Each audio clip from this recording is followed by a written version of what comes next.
2005, j'ai rencontré un jeune homme. On est rapidement tombés amoureux l'un de l'autre. Et en fait, malgré qu'on était amoureux, on ne se voyait pas beaucoup parce qu'on n'habitait pas la même région. La distance nous séparait. Il m'a rapidement demandé en mariage. J'étais surprise sur le coup, mais j'ai accepté parce que j'avais besoin en fait d'une stabilité affective. Et du coup, on s'est un peu engagé dans ce processus sans nous soucier de l'avenir. Et nous nous sommes mariés 2 ans après. Et petit à petit, en fait, je découvre vraiment quelqu'un de différent, quelqu'un d'agressif. Il était plus attentionné envers moi. Il commence à avoir des gestes violents et ça a été un petit peu notre quotidien. Enfin, j'ai vécu beaucoup d'humiliation, de souffrance morale.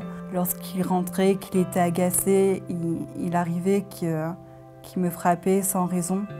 Il m'est déjà arrivé de me réfugier en fait chez une copine suite à des coups et blessures qui avaient engendré une fracture.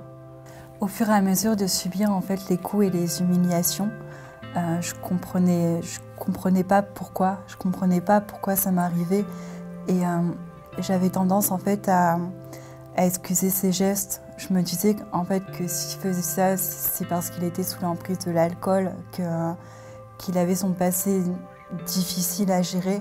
Mais c'était dur parce que j'intériorisais beaucoup.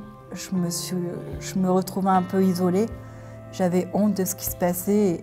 J'avais vraiment l'impression de ne plus être la même et de perdre mon identité. 2 ans après le mariage, en fait, on avait réuni assez d'argent pour partir en voyage.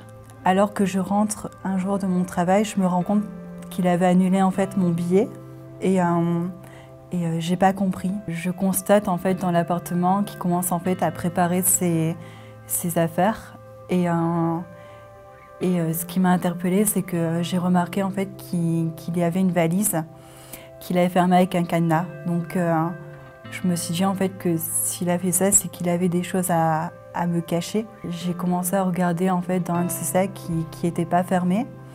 Et à l'intérieur, j'ai remarqué qu'il y avait une bague et qu'elle correspondait, c'était la même que ma bague de fiançailles. Je crois que c'est à ce moment-là que j'ai découvert en fait qu'il ne m'aimait pas et qu'il avait l'intention de rejoindre quelqu'un d'autre. Un matin, je me suis réveillée avec une douleur dans l'œil gauche et avec un voile à l'intérieur. Et ma vision était très floue. J'avais du mal à marcher, je ressentais beaucoup de vertige. J'ai consulté un médecin 2 jours après qui m'a prescrit en fait des examens et on m'a découvert en fait une sclérose en plaques. En fait, c'est un virus dans le cerveau qui petit à petit paralyse les membres du corps suite à une fatigue ou à un stress engendré.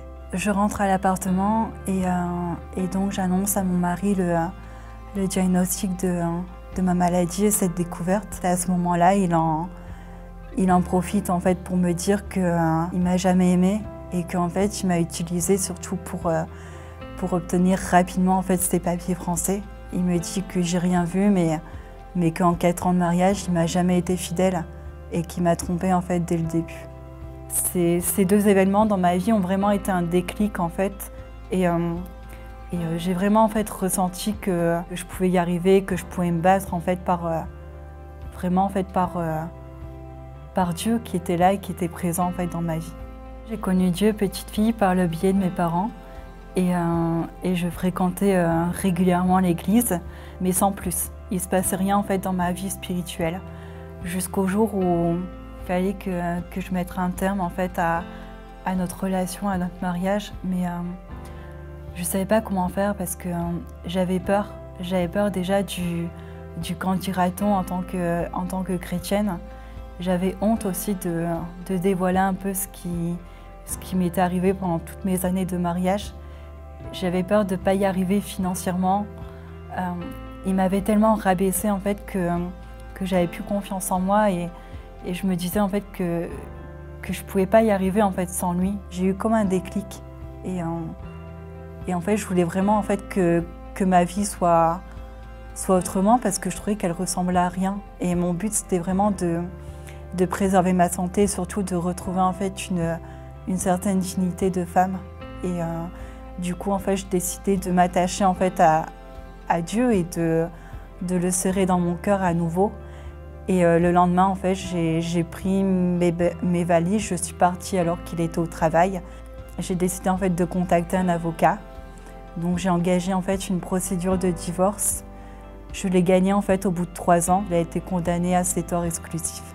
La maladie m'avait beaucoup affaiblie et petit à petit en fait je ressentais plus en fait la sensibilité dans mes jambes. J'avais beaucoup de mal à marcher. Je commençais vraiment en fait à perdre en fait l'usage de mes jambes.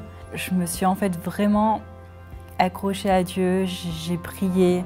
J'espérais vraiment en lui.